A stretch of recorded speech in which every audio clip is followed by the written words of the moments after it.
Hi, I'm Chef Heirs. I'm going to tell you a little bit about my role as an international personal chef. So, like all chefs, I started off at catering college, did my training at what was then Glasgow College of Food Technology.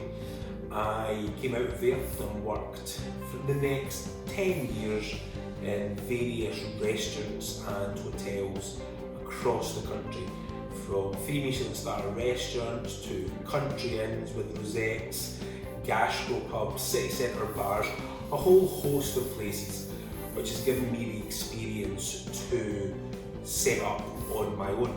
I worked for lots of big name chefs and worked in lots of restaurants in the early part of my career.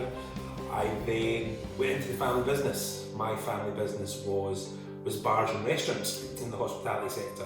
So I kind of went in there in a kind of head chef and then later kind of business partner role, worked in that for a number of years, and then we sold up in 2013.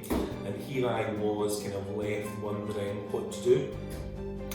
I had worked to a point in the kitchens where I was kind of now in the head chef positions. I had worked for myself, I had learned what it was like to be my own boss. And there was a part of me when we sold up that thought, I don't really know if I want to go back to working for somebody else, being told kind of what to do. And I thought, what am I going to do? A good friend of mine at the time was a personal chef for a really well-known family. And he said to me, you really need to give personal chefing a go. It's a great way to make a living, it's a great way to live. So I took his advice and I kind of got in with a family, and I was their personal chef for 2 years.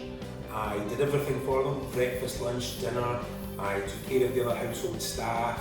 I threw events, we did canopy parties, we did dinner parties for 10s and 20 guests. We did banquets for 100 odd guests in some of their properties. So it was a real kind of mixture of kind of all parts of hospitality.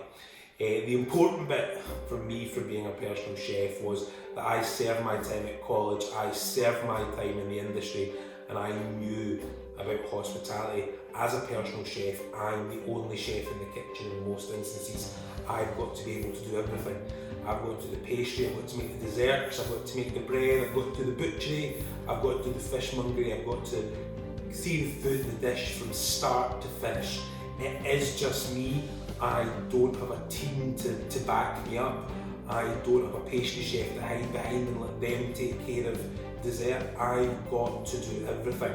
So without my kind of start in the hospitality industry, without my grounding in college and working my way up through the ranks of various kitchen brigades, I wouldn't be able to do the job that I do now. Being a personal chef is great, it sounds very glamorous. I spend the year travelling all corners of the globe, maybe summers in Monaco and LA, and dealing with clients in New York and out to the Hamptons, or down to Florida and the Caribbean. In the winters we could be up in the Highlands of Scotland on shooting estates, at clients' houses in London or Monaco or Milan. There's a great deal of travelling involved. We get kind of a taste of the finer things in life. If a client's maybe travelling from their house in London to their house in New York and they're taking a private jet, then I travel in the private jet with them. So it gives me a wonderful kind of experience in life. No 2 days are the same, but it all comes back to those kind of core skills. I know my way around the kitchen, I've learned the basics in college and restaurants, and that's allowed me to kind of run a kitchen, being the sole chef now. I can be doing an 8-course tasting menu for 25 guests on my own, just making sure that I've prepped everything properly the day before or the day of, and I can do it myself. But you really need that grounding to be able to run a kitchen, being the only person to this level. It does sound glamorous, private jets, Monaco, Milan, but at the end of the day it is hard work. I thought maybe when I left restaurant kitchens and doing 70, 80, 90 hours a week that becoming a personal chef and cooking for a household of 2 or 3 people, it was going to be easy. I was going to be doing a little bit of cooking during the day, and I was going to have all these evenings and and nights off, and it just doesn't work like that. Cooking for 2 people can be just as demanding as cooking for a full restaurant service. I'll still easily do 12-hour days, 14-hour days if we're travelling with a client. It's a lifestyle.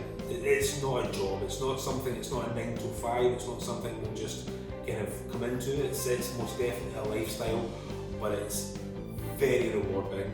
You get to see the world. You get to work with produce that you maybe normally couldn't use in a restaurant. Wouldn't necessarily be cost effective to use in a restaurant. We use an abundance of products like caviar, truffles, and wines that just would not necessarily be cost effective in a normal restaurant. So as a chef, it's really exciting to get to use these sorts of ingredients in such abundance. So that is just a little kind of insight into my life as an international private chef.